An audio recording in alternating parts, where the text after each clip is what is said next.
Okay, guys, welcome back to UTMB Live. It's Sunday morning here in Chamonix, Mont-Blanc. It kind of feels a little bit like it's the morning after a very long party that's been running on since Monday, but let's not forget that it's 11:30 here, and we've still got another 4.5 hours until we see the final runner come across the finish line of the UTMB. Plus, we also have the runners from the PTL that have been on the course since last Monday as well. So today is a big day in Chamonix. So that's what's going out. That's what's going on outside. And here in the studio, Randy and myself, we're kind of joined by one of the protagonists of the week. It was already Friday evening, so the winner of the CCC from the UK, Tom Evans. So Tom, good morning to the UTMB Live. So a real honor to have you in the studio, and we're going to pick your brains this morning. So I'm going to kind of start off with how's the body feeling today?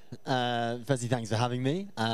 Yeah, the body actually feels okay. I had to work incredibly hard on the final downhill, so my quads are a little bit sore today, but I've got a big smile, and I think if you've got a smile on your face, and it just makes the body feel so much better.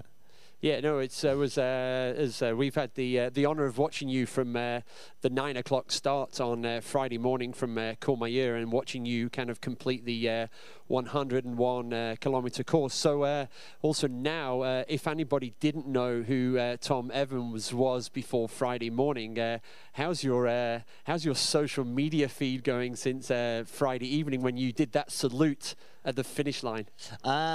It's been amazing. This community is just so special, and just to be able to read some of the messages, and haven't managed to get back to everyone quite yet, and I promise that I will over the next couple of days, but hundreds of messages in inboxes, and it's just incredible that people want to share my journey and share my experience. And if I can help to inspire and to get more people out into the trails and running in the mountains to show that anything is possible if you put your mind to it, then that's just, for me, that's as important as being able to perform in races.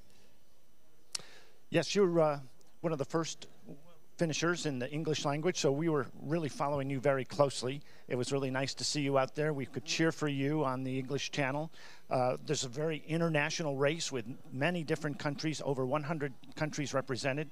How did that make a difference for you in terms of knowing your competitors or knowing what was out there? How did that affect you during the race? For me, it's really important. Running is, I see, if you own a pair of trainers or you own some shoes and you go running, you are a runner. And I've been really fortunate enough to run in quite a lot of places around the world, and it's been incredible to meet some of these athletes. But yeah, there's always an unknown with these sort of some athletes. The Chinese athletes I didn't really know too well, and Min just shot off at the beginning, and I knew that he was probably going to do that, but just thought, right, run my own race and just see what happens. And you can only give it your best, and yeah, and it was amazing. But I'd raced against a lot of the other athletes, or knew of them sort of either through social media or just sort of through doing a little bit of pre-race research.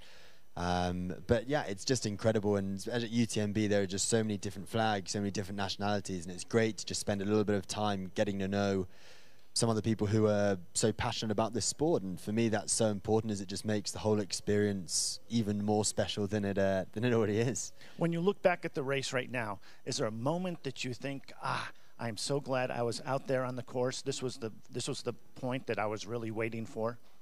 Yeah, I think for me it was probably leaving Vallecine with about 10 miles, 16 kilometers to go, and I was told that I was 7 minutes behind the leader, and I was in 3rd or 4th place at this point. And then when we got to Col de Monte, just before the final climb, I was then told that I was only 3.5 minutes behind the leader. So I worked really hard in that area, and it's something that I'd worked on in training, not just physically but also mentally, so doing some visualization and preparing myself to be able to dig really deep. And it was the moment where I saw Min through the trees with about 1 kilometer to go to the last checkpoint at Flagère, where I sort of thought, right, this is what dreams are made of. This is your opportunity to prove to yourself what you're capable of doing, and this is the real test. So how much do you want it? And yeah, I was incredibly fortunate to still have the energy in my legs.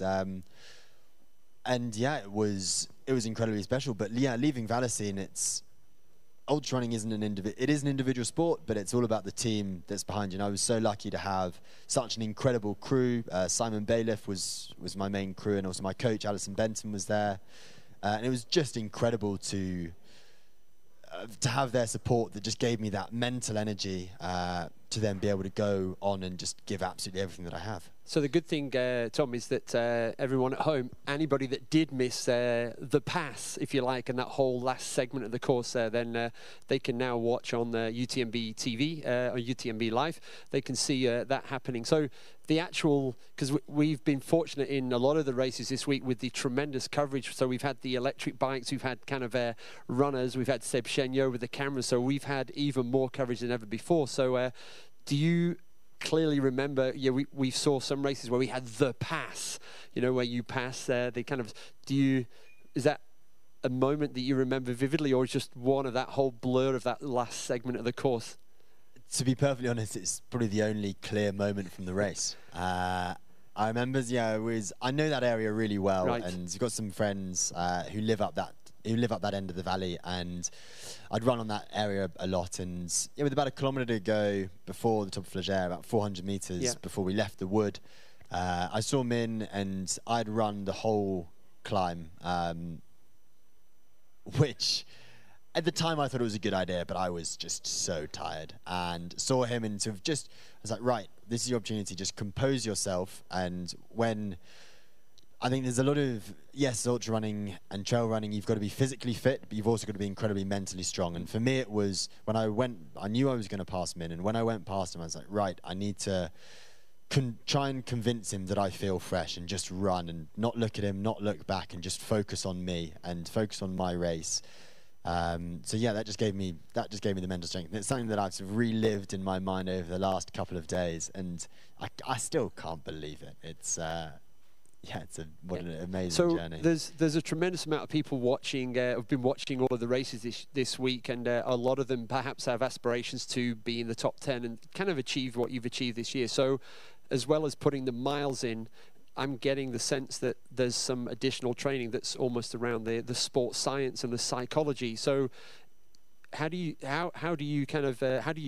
split that in terms of times, or is there a specific focus prior to races in terms of the mental approach as well? And this is definitely a new approach to trail running at the top end. Is that right?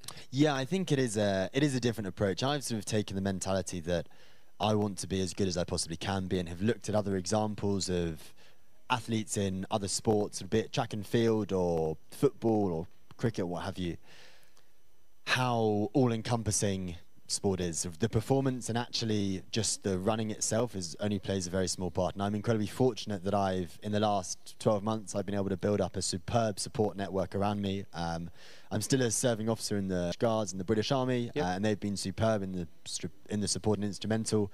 But as well as that, I've got an amazing training group, the AB training group, based in the south of England. And sort of coach, and I can sort of use her as a springboard, sort of just to really help me plan my training, but then also going into a little bit of psychology. I then have a lot of work with sort of physios and strength and conditioning coaches at St Mary's University. And my sort of role is just taken an all-rounded approach, so I can then just really focus on the performance and do what I love to do, and haven't really got to worry so much about everything else in the peripherals. Obviously realize that it's incredibly important, but for me, I love running, and I just want to keep running as hard and as fast as I can, sensibly.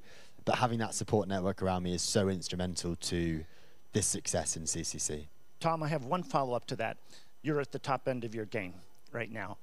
What one or two bits of advice would you have for those that are trying to finish a race like the CCC in the middle of the pack or later in the pack, just to get it done? I think there are a couple of things. For me, it's to plan your training really smartly. A lot of people will go on Strava or go on social media and see what some other athletes are doing and just try and copy them. And I couldn't to stay as far away from that as possible. It's an individual approach for every athlete. And if you need some help with training, there is so much advice out there to get. But also, if you've signed up to a race, you have chosen to be here. You have to run with a smile on your face, and you have to be happy. As if you're happy and you're enjoying it, it's going to be such a way more incredible journey. And that's what it's about. Ultra running, it's whether you win a race or you come mid-pack or you're the last athlete, you've covered the same path. You've done exactly the same thing. And for me, it's so inspiring to see all these runners who finish slightly slower, and especially at UTMB, have had 2 nights out. It's just incredible. But yeah, I think if you've got a smile on your face and you're happy, you've chosen to be there, and just remember that when you're running, it will just give you that mental strength to get across the finish line. Brilliant. So, Tom, thank you very much. I think hopefully there's a lot of inspiration there for people thinking of signing up to one of the races at the UTMB for 2019. And I think we're going to be super excited to see where your trail running career takes you now, because you're almost beginning that. So, so we're going to let you go and kind of enjoy some fresh air in Chamonix, and also to cheer some of the runners between now and 4 o'clock. So it's quite inspiring there. So, Tom Evans, champion of the CCC 2018. Congratulations, and thank you for being with us this morning. Thanks very much, guys. Thank you, Tom. Thank you. Yeah.